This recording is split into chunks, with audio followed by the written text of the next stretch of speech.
여러분 반갑습니다. 좌우로 인사 좀 하십시다. 잘 오셨습니다. 선교 일정 때문에 사도행전이 아니군요. 사무엘상 강해를 몇 주 쉬었었는데 설교한 저도 잘 기억이 안 나더라고요. 그래서 한번 듣고 올라왔는데 지난번 우리 뭐 하다 끝났죠? 사울의 그 살기등등한 추적과 또 위협 앞에 다윗이 결국은 도망을 가죠. 어디로 도망을 가냐 하면 선지자가 살고 있던 선지학교 캠프가 있는 라마 나요스로 도망을 갑니다. 근데 이 정보를 누가 사울에게 알려줍니다. 그 라마 나요시라는 곳에 당신이 찾고 있던 다윗이 은둔해 있습니다. 해서 사람을 보내요. 붙잡아 오려고. 첫 번째 갔던 사람이 다윗을 잡으러 갔다가 성령이 임해버리는 바람에 갑자기 예언을 하게 됩니다. 이 소식을 사울이 듣고 포기를 안 하고 다시 보냅니다. 또 그 사람도 랄랄랄랄라 그러고 성령께 제압이 돼서 예언을 하게 되죠.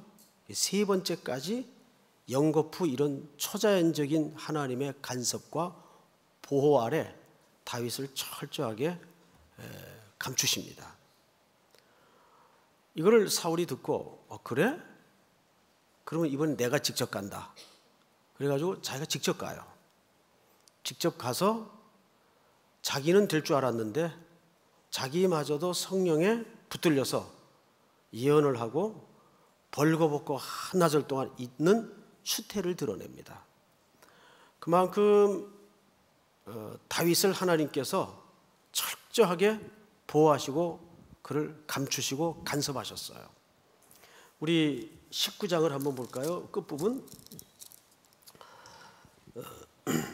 22절을 보십시다. 이에 사울도 라마에 가서 세구에 있는 큰 운물에 도착하여 물어 이르되 사무엘과 다윗이 어디 있느냐? 어떤 사람이 이르되 라마 나요스에 있나이다. 23절 한번 같이 읽습니다. 시작. 사울이 라마 나요스로 가니라. 하나님의 영이 그에게도 임하시니 그가 라마 나요스에 이르기까지 걸어가며 예언을 하였으며 그가 또 그의 옷을 벗고 사무엘 앞에서 예언하며 하루 밤낮을 벗은 몸으로 누웠더라. 그러므로 속담에 이르기를 사울도 선지자 중에 있느냐 하니라. 자, 여러분, 하나님께서 이 사울의 살의와 또 끊임없는 끈질긴 추적을 계속 보호하십니다. 이걸 다윗이 어디서 경험하냐 하면 많은 경험이 있었지만 특별히 라마 나옅 선지자가 있는 이 현장에서 하나님의 임재와 보호를 경험합니다. 근데 사람이 참 연약한 것이 우리도 늘 그런 과정을 겪습니다만은 신앙이 일관된 사람이 이렇게 쉽지 않아요. 특별히 청년 시절은 그 기복이 더 심한 것 같아요. 제 경험을 봐도 업다운이 좀 있어요. 이제 나이가 들고 이제 머리가 희끗해지기 시작하면 웬만한 바람 앞에 꼼짝 않는 신앙의 용기와 담대함이 생기죠. 그런데 다윗이 이런 경험을 하고도 계속 불안한 겁니다. 야, 여기서 그냥 썩는 거야. 뭐 좀 돌파구가 있어야 될 텐데 이러고 있어도 되나? 그러니까 영혼이 막 꿈틀거리고 근질근질거리기 시작했어요. 이건 아닌 것 같기도 하고 이 젊은 사람이 이게 뭐야? 그래도 명색이 왕으로 기름 부음을 받았는데 이러고 있는다고 그 왕이 될까? 뭐 별별 그 주판이 다 나지는 거예요. 그래서 그는 그 위기를 못 넘겨요. 그리고 오늘 20장에 보면 1절에 이렇게 돼 있어요.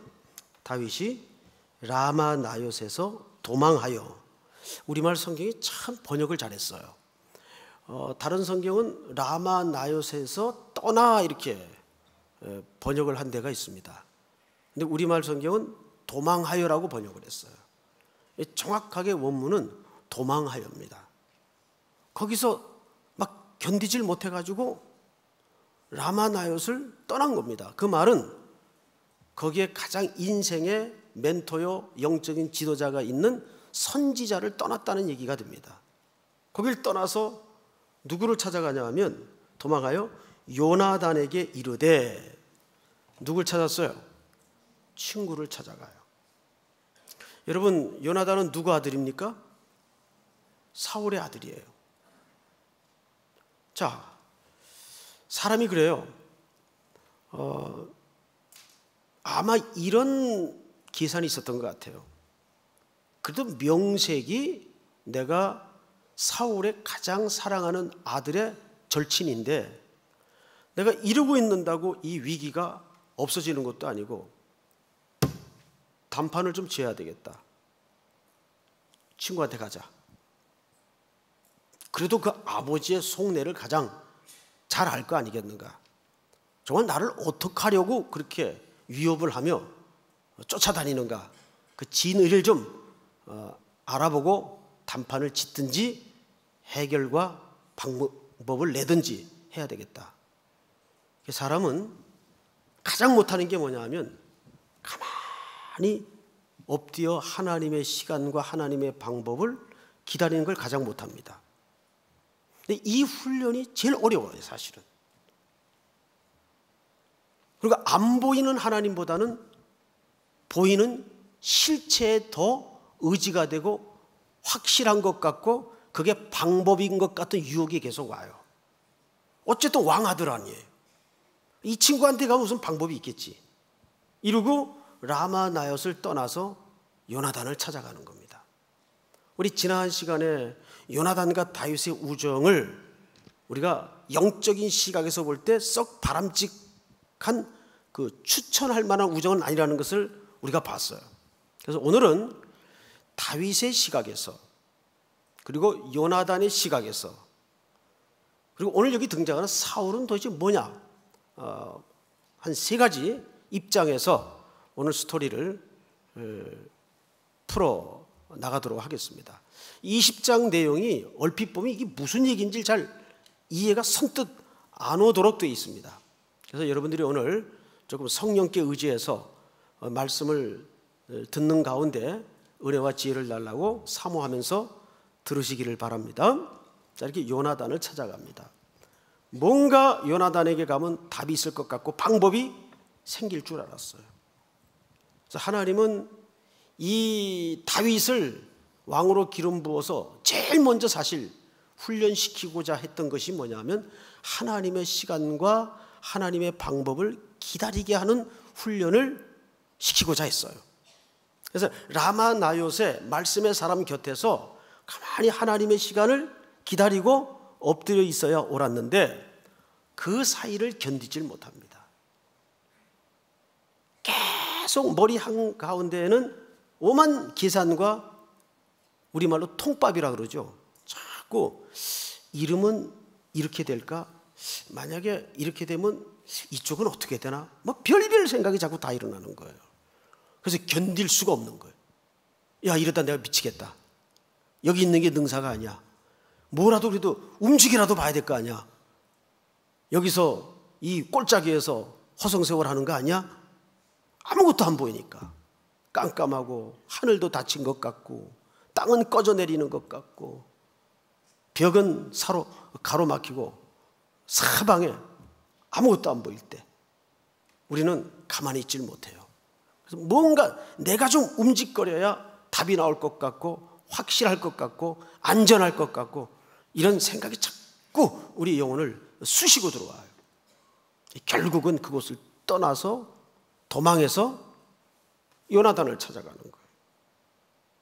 그런데 요나단을 보자마자 그가 쏟아내는 말을 잘 들어보세요. 1절 다윗이 라마 나옅에서 도망하여 요나단에게 이르되 내가 무엇을 하였으며 내 죄악이 무엇이며 네 아버지 앞에서 내 죄가 무엇이기에 그가 내 생명을 찾느냐. 이 짧은 한 절 속에 나, 내 몇 번이 등장합니까? 무려 4번이 등장을 합니다. 나나나나. 그 노래가 여기서 시작이 됐어요. 여기서. 그런 걸 다 알고 성경을 읽으셔야 돼요. 나나. 근데 지금 이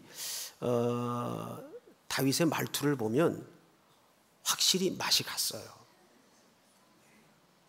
여러분 성경을 읽을 때 뭘 보라 그랬죠? 표정을 보라 그랬어요. 글의 표정을 보라 그랬어요. 굉장히 흥분돼 있어요. 도대체 내가 뭘 잘못했냐? 그리고 자기에 몰두해 있어요. 자기 속에. 자기 문제에 빠져 있어요. 그러면 답이 안 보입니다. 제가 어제 새벽인가요? 이제 레위기 강해를 하면서 한 유명한 스포츠 선수 예를 들었어요. 흑인인데 유명한 테니스 선수입니다. 이름은 아더 애쉬라는 분이에요. 미국 사회는요, 지금도 흑백 인종차별의 뿌리가 굉장히 깊습니다. 특별히 동부 쪽은 더해요. 서부는 좀 많이 섞여가지고 좀 덜한데, 서부는 지금 거의 백인이 소수민족이 돼 있어요. 캘리포니아 쪽 같은 경우에는. 근데 동부는 60년대만 해도 버지니아주 같은 경우에는 법으로 흑인이 테니스를 못하도록 돼 있어요. 버스 같이 안 타는 건 물론이고 공립학교 물론 들어갈 수 없고. 그러니까 그게 얼마 안 되는 역사입니다. 근데 이 아더 애쉬는 흑인 아버지 밑에서 태어나 그 아버지는 경비원을 하면서 이 아들을 키웠어요. 독실한 신앙인으로 키웠어요. 그리고는 테니스 선수가 됩니다. 흑인으로 최초 호주 오픈, US 오픈, 윈블던 3개 대회를 석권합니다. 그걸 그랜드 슬램이라 그런다 그래요. 그는 그 후에 심장병이 걸리게 됩니다. 그리고 수술을 하는 과정에서 수혈을 받다가 에이즈에 감염된 피를 수혈받는 바람에 에이즈가 걸리게 돼요. 워낙 유명한 사람이니까 기자들이 막 붙었죠 또. 어느 기자가 이런 질문을 했어요. 당신 이럴 때 당신이 믿는 그 신, 하나님이죠? 신에게 원망해 본 적이 없느냐? Why me? 라고. 왜 납니까? 라고. 조금도 망설임 없이 아니요. 단 한 번도 그런 생각 가져본 적 없습니다. 내가 윈블던 우승컵을 들 때도 왜 나입니까? 라고 묻지 않았듯이 이 갑작스러운 고통과 불행 앞에서도 나는 왜 나입니까? 라고 하나님께 묻지 않습니다. 우리 아버지의 가르침에 가장 중요한 것은 내가 우승을 하느냐 못하느냐, 병이 고쳐지느냐 안 고쳐지느냐, 이 문제보다는 늘 하나님의 뜻에 인생의 초점을 맞추라고 저는 그렇게 아버지께로부터 배우고 자랐습니다. 그리고 하나님을 가장 사랑하는 것은 인간을 존중하는 것이라고 배웠습니다. 이번 아주 유명한 얘기를 남긴 거예요. 그래서 만델라 대통령이 이분을 보고 싶어서 초청할 정도로 아주 유명한 분이었죠. 그리고 이른 나이에 세상을 떠납니다.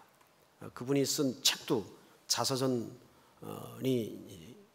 우리나라 말로 번역이 됐는지는 모르겠어요.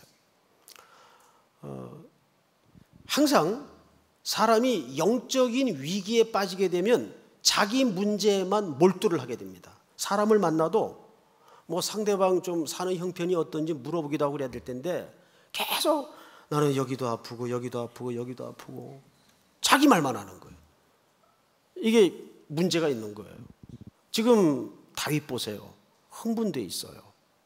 그런데 하나님은 한 시대를 맡기고 한 역사를 맡기고 어떤 미션을 맡길 때 제일 먼저 다듬는 게 그 사람의 성품을 먼저 다듬습니다. 여러분, 제가 언젠가 그런 얘기를 했어요. 사탄이 제일 써먹기 좋은 도구는 분노하는 사람이라고.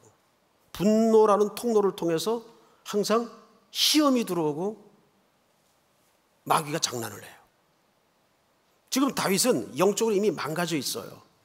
이미 어떤 부분에 대해서 지금 기울어져 있어요. 오랜만에 친구를 만나자마자 야, 도대체 내가 무슨 잘못을 했냐? 너희 아버지 왜 그래 나한테? 내가 뭐 어떡하라고? 이러고 막 들이대는 거예요. 너무 리얼했나요? 자기 심정이 저런 거 아니야?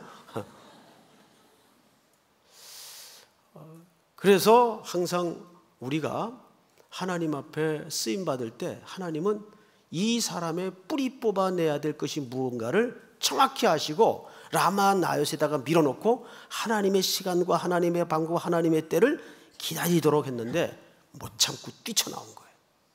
그리고 인생의 방법과 수단을 찾아간 겁니다. 왕 아들이니까 뭐 방법이 있겠지. 오히려 대화를 쭉 읽다 보면 요나단이 차분해. 여러분들처럼 아멘 소리도 잘 안 하고. 자, 그런데 우리는 이런 이제 다윗과 요나단의 대화를 통해서 조금 시선을 옮겨서 요나단의 행동을 한번 보십시다. 재밌는 것은 사무엘상 18장에 4절을 보세요. 앞으로 좀 넘겨서 4절을 보세요.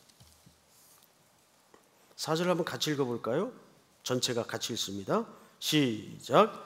요나단이 자기가 입었던 겉옷을 벗어 다윗에게 주었고 자기의 군복 활과 활과 띠도 그리로 하였더라. 자, 이제 앞을 보실까요? 요나단이 다윗을 얼마나 좋아했는지 사랑했는지 겉옷 벗어주고 군복 벗어주고 띠 주고 띠도 풀어줬어요. 그 띠에는 항상 전대가 달려 있습니다. 그 전대는 돈 넣는 주머니거든요. 그게 다 같이 줬다는 얘기예요. 그리고 칼도 주고 활도 주고.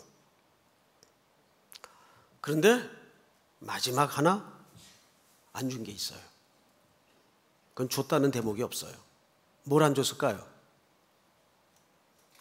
신발을 안 줍니다. 여러분, 무장하라고 군복을 벗어주고 칼을 주고 활을 주고 띠를 풀어줬으면 그 완성의 의미에서 반드시 신발을 벗어줘야 됩니다.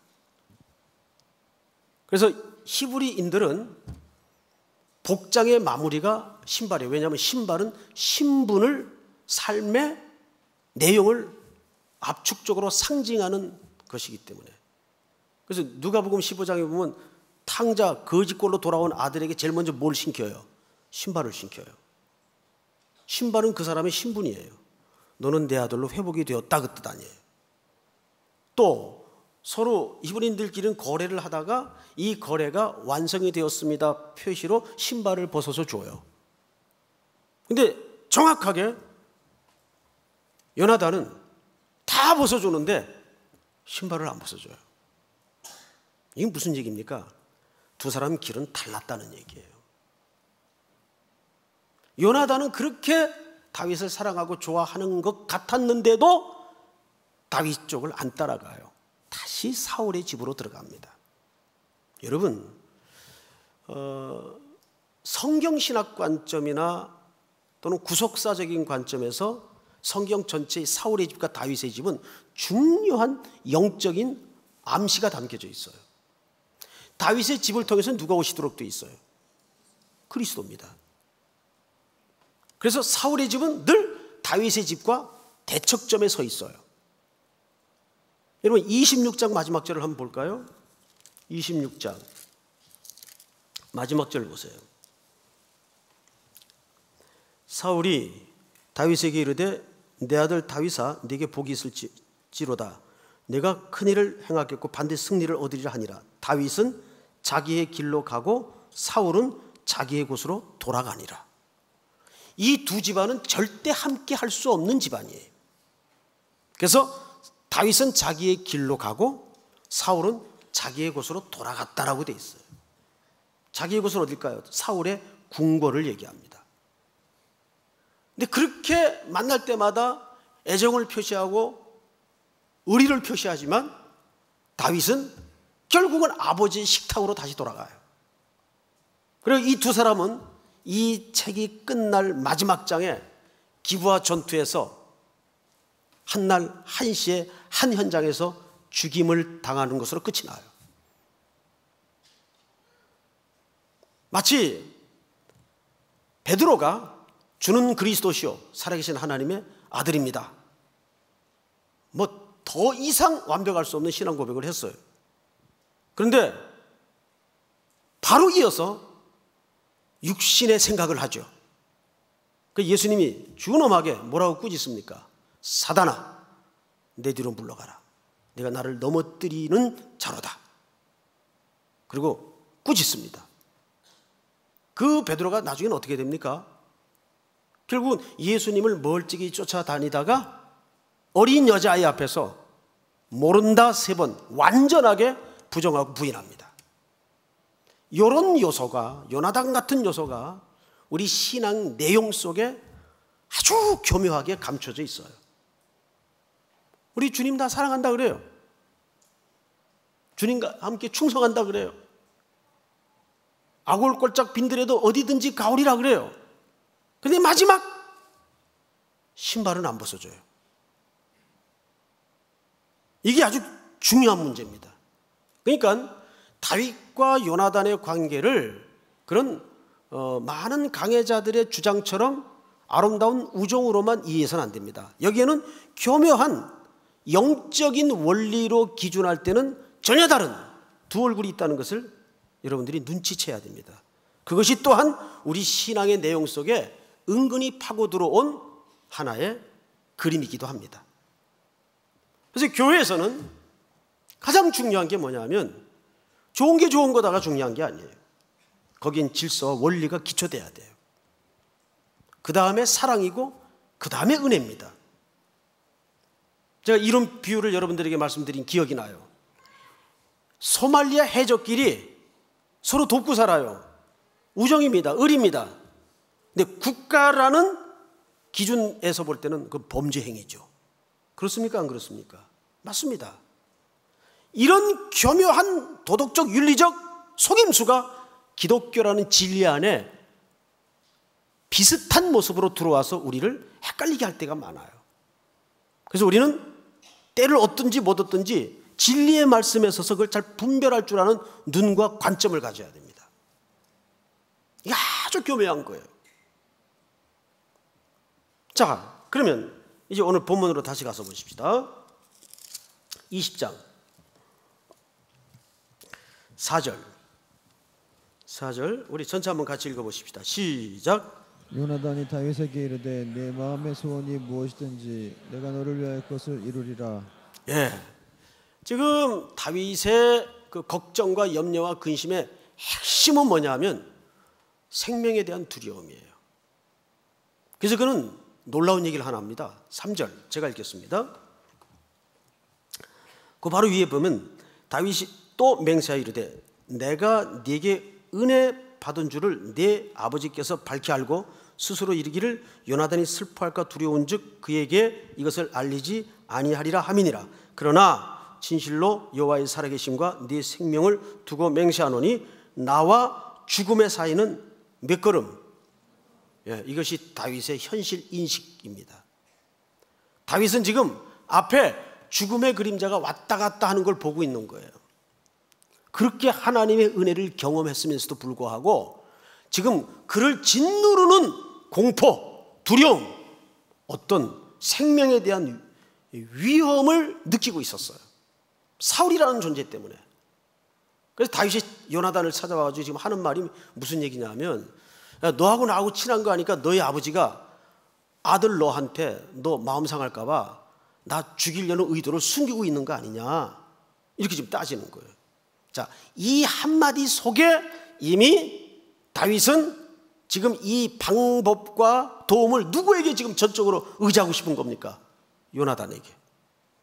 그러니까 이것은 이미 영적으로 삐딱선을 지금 타고 있는 거예요. 뭔가 지금 다윗의 영혼에는 문제가 생겼어요. 사자를 때려잡던 다윗이 아니에요. 그래서 신앙은 출발점에서 엔드라인까지 일관되게 갈 수 있다는 것이 쉽지도 않고 놀라운 은혜입니다.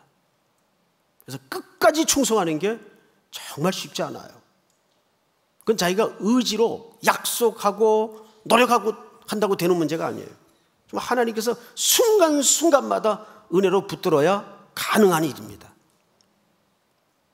그랬던 다윗이 지금 친구한테 찾아와가지고 목숨을 보호받기를 청하고 있어요. 이건 전혀 영적인 사람의 그림이 아니에요. 그럼 왕으로 기름 부음을 받았지만 근본적인 신앙의 문제가 해결이 돼야 돼요. 우리의 신앙도 내가 15년 전 대학 다닐 때 장난 아니었어. 기도하면 막 불이 나왔다고 내 기도가. 지금이 중요한 거 아니에요. 지금이. 그렇게 자꾸 추억의 앨범을 뒤적거리고 있는 사람들 많아요. 교회 안에. 아무 소용이 없어요. 오늘 살아갈 힘은 오늘 새 은혜가 필요할 뿐입니다. 믿습니까? 그래서 다윗은 요나단에게 이런 아주 구차한 부탁을 하게 돼요. 그러자 이제 두 사람 사이에 아주 재밌는 약속이 이루어집니다. 그럼 이렇게 하자. 히브리인들은 이제 매달 세 달이 되면 첫 3일 동안을 월삭이라 그래서 이제 제사를 드리게 돼 있어요.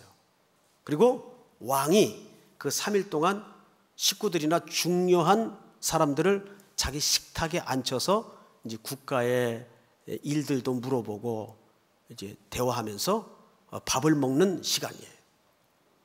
그런데 히브리인들은 자기 식탁에 앉힌다는 것은 이건 보통 의미가 아닙니다. 그래서 시편 23편에도 보면 원수의 목전에서 우리에게 뭘 베푼다 그래요? 식탁을 베푸시고, 그 상을 베푼다는 말이 식탁을 베푸시고, 그 말은 하나님의 가족으로 우리를 부르시고 인정하고 초대한다 그 말이에요. 그러니까 왕의 식탁에 앉는다는 것은 이건 대단한 거예요. 분명 세 달이 오면 3일 동안 사울이 식탁을 준비할 것이다. 그리고 그 자리엔 다윗도 있어야 돼요. 사위니까. 사울의 딸과 결혼했잖아요. 그게 사실은 굉장히 큰 실수입니다. 영적인. 그래서 다윗도 왕의 식탁에 앉아야 돼요. 근데 지금 이런 분위기에 그 식탁에 앉았다간 어디서 또 창자루가 날라올지 모르는 위기의 지금 공포 분위기란 말이죠. 그래서 내가 3일 동안 이 들에 에셀 바위 밑에 숨어 있을 테니까 이렇게 하자. 다윗이 안 보이네. 어디 갔지? 그러면 네가 이렇게 얘기해라. 그 자기 가족들이 있는 고향집 베들레헴에 초하루가 되어서 예배드리러 갔다고 거짓말을 좀 해다오. 거짓말을 예배라는 형식을 빌려서 부탁합니다. 지금 이만큼 다윗의 영적인 상태는 많이 무너져 있어요. 6절을 볼까요? 그 얘기입니다. 6절 같이 읽겠습니다. 시작. 아버지께서 만일 나에 대하여 자세히 묻는 그때 너는 말하기를 다윗이 자기 성읍 베들레헴으로 급히 가기를 내게 허락하라. 간청하였사오니 이는 온 가족을 위하여 거기서 매년제를 드릴 때가 되느니라 하라. 네, 이제 또 앞을 보세요. 이제 다음 설명을 할게요. 그래서 만약에 사울이 그래? 고향에 내려갔구만 이러고 대수롭지 않게 지나가면 너희 아버지가 나를 정말 죽일 목적이 아니라 잠깐 화가 났었다는 정도로 내가 이해를 하마. 그런데 왕이 준비한 식탁에 빠져 이런 고얀 놈이 있나? 당장 잡아와 처단을 해라 하고 그 나를 향했던 살기가 계속 이어진다면 내가 어떻게 궁궐에 들어가겠냐? 그때는 내가 궁궐을 떠날 수밖에 없지 않느냐? 그렇게 하자. 근데 문제는 뭐냐면 지금 다윗은 궁궐 안에 마음대로 못 들어가는 형편이에요. 그런 상황을 어떻게 전달을 해줄까? 이제 통신이 문제예요. 사울이 화가 났는지 화가 안 났는지 어떻게 전달을 해줄까? 그래서 요나단이 사울과 재밌는 약속을 하나 합니다. 10절 다윗이 요나단에게 이르되 내 아버지께서 혹 엄하게 내게 대답하면 누가 그것을 내게 알리겠느냐 하더라. 11절 다 같이 시작. 요나단이 다윗에게 이르되 오라 우리가 돌로 가자 하고 두 사람이 들로 가니라. 자, 사실은 이게 어쩌면 오늘 가장 중요한 본론입니다. 두 사람이 어디로 가죠? 들로 나가요. 들로 나가서 다윗이 여기서 3일 동안을 숨어 있습니다. 고향에 간 게 아니에요. 거짓말을 했어요. 그리고 이제 궁궐 안에서 요나단에게 어떤 소식이 들려오는가를 지금 에셀이라는 바위 밑에서 기다리는 겁니다.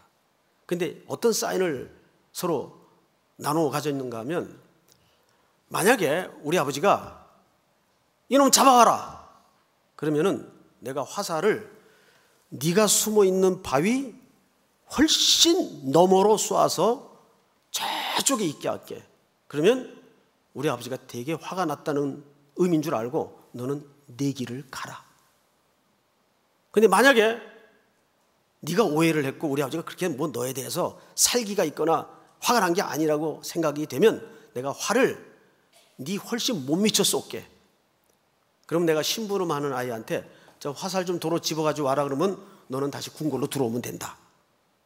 이렇게 서로 작전을 짜듯이 암호를 만들어서 약속을 한 거예요.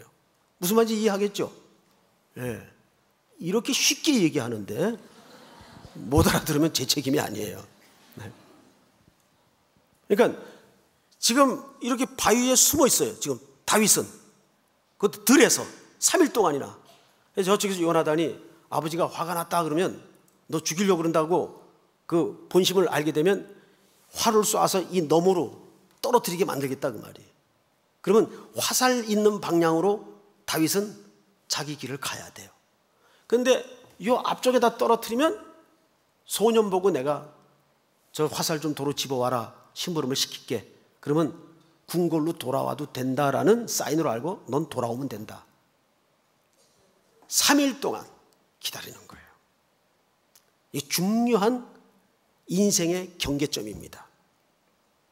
여기서 다윗은 궁궐 생활을 계속할 수 있느냐, 궁궐을 떠나느냐의 기로의 순간입니다. 그래서 이것을 뭐라 그러냐, 운명의 경계지역이라고 그래요. 근데 늘 이 들이라는 경험은 모든 인생들에게 누구나 겪는 피할 수 없는 입장입니다. 예를 들어서 모세, 예수님 사이에 지금 다윗이 있어요. 모세도 궁궐에서 떠날 수밖에 없었죠. 그리고 바로 찾아온 경험은 무슨 경험입니까? 광야의 경험이에요. 들의 경험이에요. 그 들의 경험이 모세를 만듭니다. 40년 동안을 대화 한 사람 할 사람이 없어요.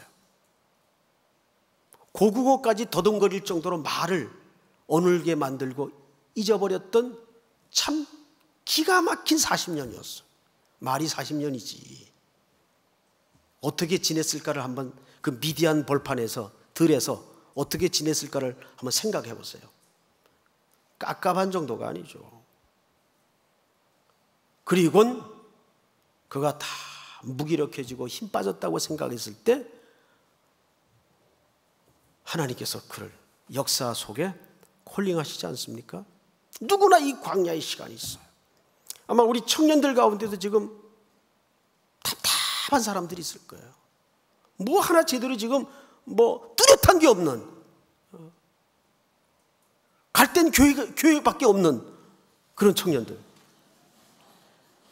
근데 여러분 나중에 보면 그게 너무너무 내 인생의 은혜의 시간이었다는 것을 뼈저리게 경험하게 될 거예요. 어제 저녁에 청년들 이제 한 100명하고 앉아서 이제 저녁 식사를 좀 했어요. 근데 그 중에 청년 하나가 엉뚱한 얘기를 해요.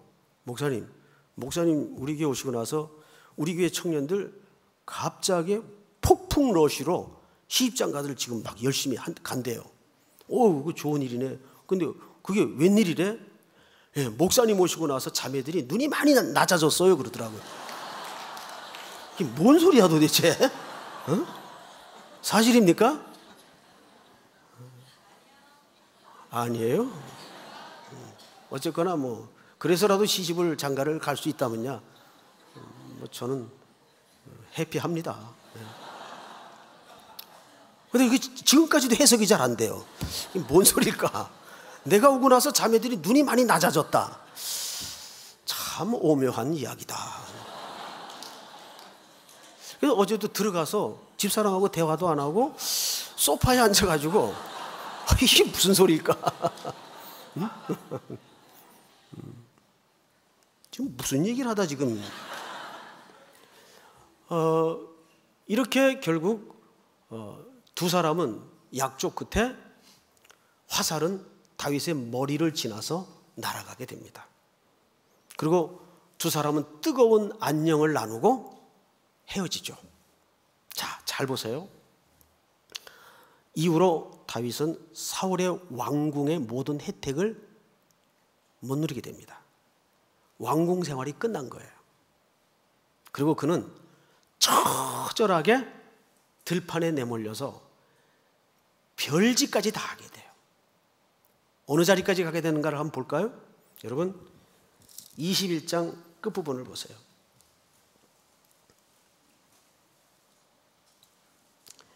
21장 10절. 그날에 다윗이 사울을 두려워하여 일어나 도망하여 가드왕 아기스에게로 가니, 이 가드왕은 블레셋 지역을 얘기합니다. 가니 아기스의 신하들이 아기스에게 말하되 이는 그 땅의 왕 다윗이니 아니니까 무리가 춤추며 이 사람의 일을 노래하여 이르되 사울이 죽인 자는 천천히요 다윗은 만만이로다 하지 아니하였나이까 한지라. 다윗이 이 말을 그의 마음에 두고 가드왕 아기스를 심히 두려워하여 13절 다 같이 시작. 그들 앞에서 그의 행동을 변하여 미친 체하고 대문짝에 그적거리며 침을 수염에 흘리매. 네, 자 앞을 보실까요? 유명한 현장이죠. 그는 심지어 남의 팔레스타인 저 해변 쪽의 가드 지역 아기스가 있는 그 왕국으로 도망을 가는데 그 왕국에서도 사울이 추적하는 인물이다 보니까 부담이 된 거예요. 아, 이 사람이 왜 또 일로 하필 도망을 와? 이렇게 된 거예요. 그러니까 이 아기스가 또 역으로 나를 죽일지도 모르겠다. 그러니까 엎친 데 덮친 격으로 공포는 공포를 계속 낳는 거예요. 그러니까 거기서 다윗이 무슨 짓을 하냐면 수염에 침을 질질 흘리면서 미치광이 행동을 합니다. 미치광이 행동. 이 기가 막힌 거예요. 이것을 훗날 그는 주옥 같은 언어로 시를 남기죠. 우리 시편 34편을 한번 볼까요?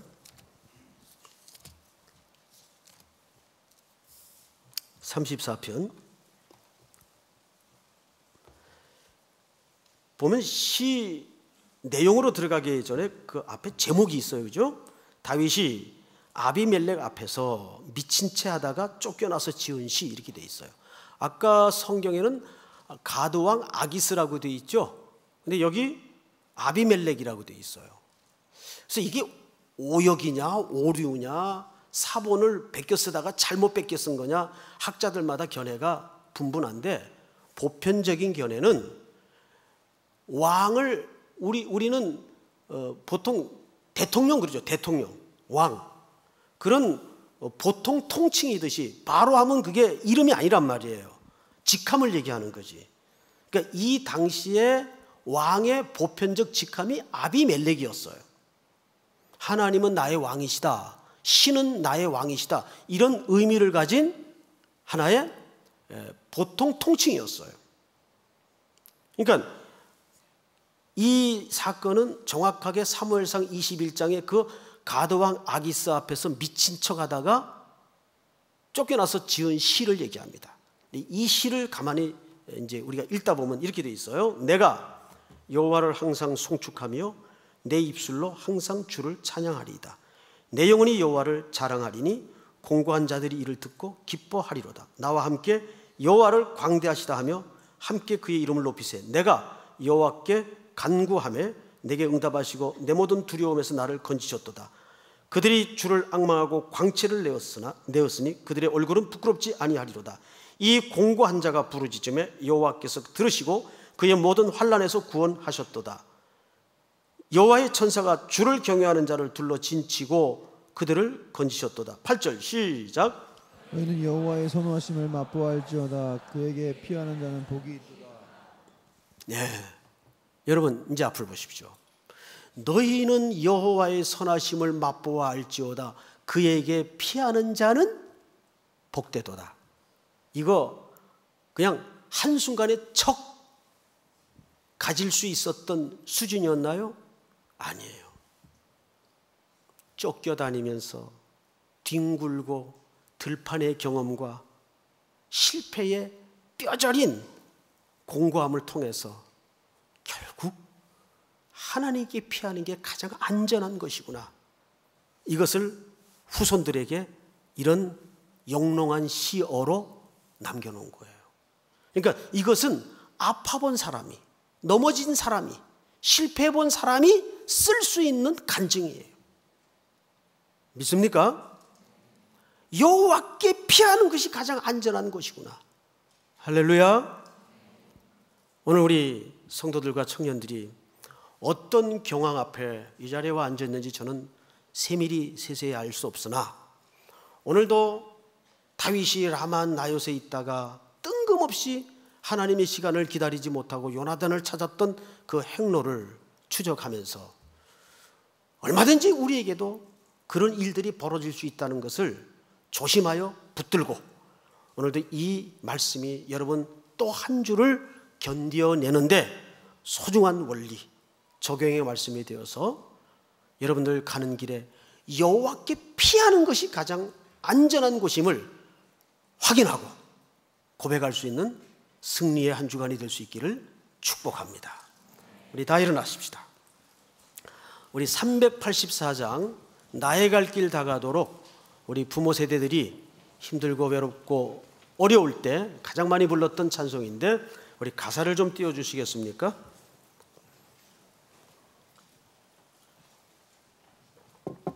나의 갈 길 다가도록.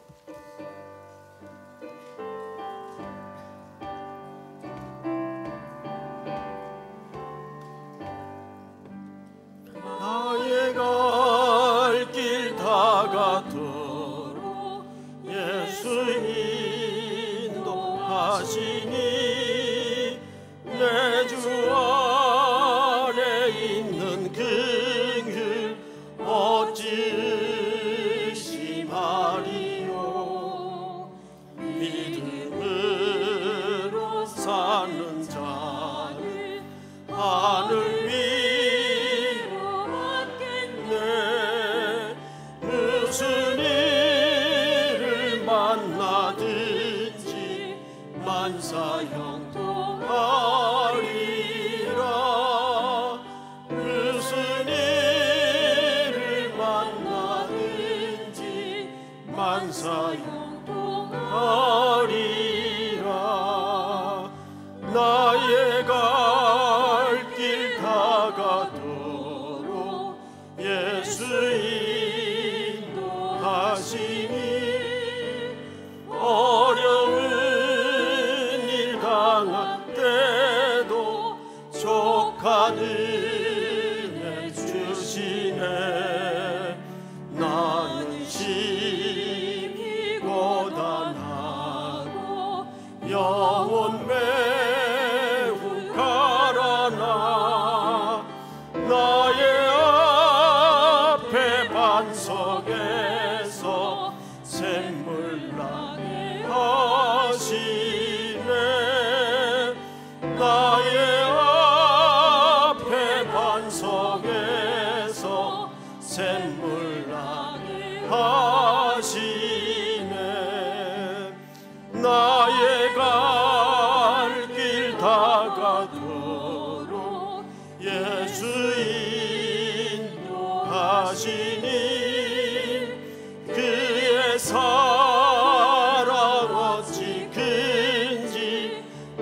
말로 할 수 없도다. 성령 감화 받은 영혼 하늘나라 갈 때에 영영 부를 나의 찬송 예수님도 하셨네. 영영 부를 나의 찬송 예수님. 우리 1절 3절 합니다. 나의 갈 길 다가도록 예수 인도하시니 내 주 안에 있는 그 길 어찌 심하리요. 믿음으로 사는 자는 하늘 위로 받겠네. 무슨 일을 만나든지 만사형통하리라.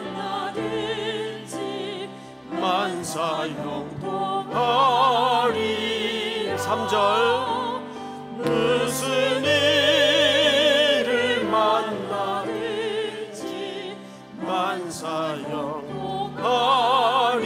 만사형통하리라. 나의 갈 길 다가도록 예수 인도하시니 그의 사랑 어찌 큰지 말로 할 수 없도다. 성령 감화 받은 영혼 하늘나라 갈 때에 영영 부를 나의 찬송 예수님도 하셨네. 영영 부를 나의 찬송 예수님도 하셨네. 아멘. 우리 기도합시다. 간절히 기도합시다. 지금 계속 선교 중이죠. 늘 강조합니다. 기도 없는 일은 사람의 일입니다. 기도로 하는 일은 그것이 그제서야 하나님의 일이 됩니다. 믿습니까? 선교 기도하고 해야 됩니다. 기도로 선교하게 하여 주시옵소서. 기도로 인생을 경영케 하여 주시옵소서. 특별히 우리가 동해 땅에 제주 땅에 뿌렸던 눈물, 땀, 기도, 복음 잘 결실하게 하시고 이제 일본 선교를 위해서 대만, 미얀마, 또 캄보디아, 영도굴진 남은 모든 선교 일정에 하나님이 동행해 주시고 기름 부어 주시고 우리 3.1교회가 선교의 목숨 거는 교회, 또 청년들을 일으키는 교회 되게 하여 주시고 예배 시간마다 하나님이 하늘문을 여시고 성령으로 기름 부어 주시옵소서. 우리 주여 부른 다음에 소리내어 통성으로 다 같이 기도하시다가 저문을 나서시기 바랍니다. 주여! 하나님 은혜를 진심으로 감사합니다. 오늘 드리는 귀한 시간 주님의 자비 앞에 주님의 말씀 앞에 하나님의 국립의 주님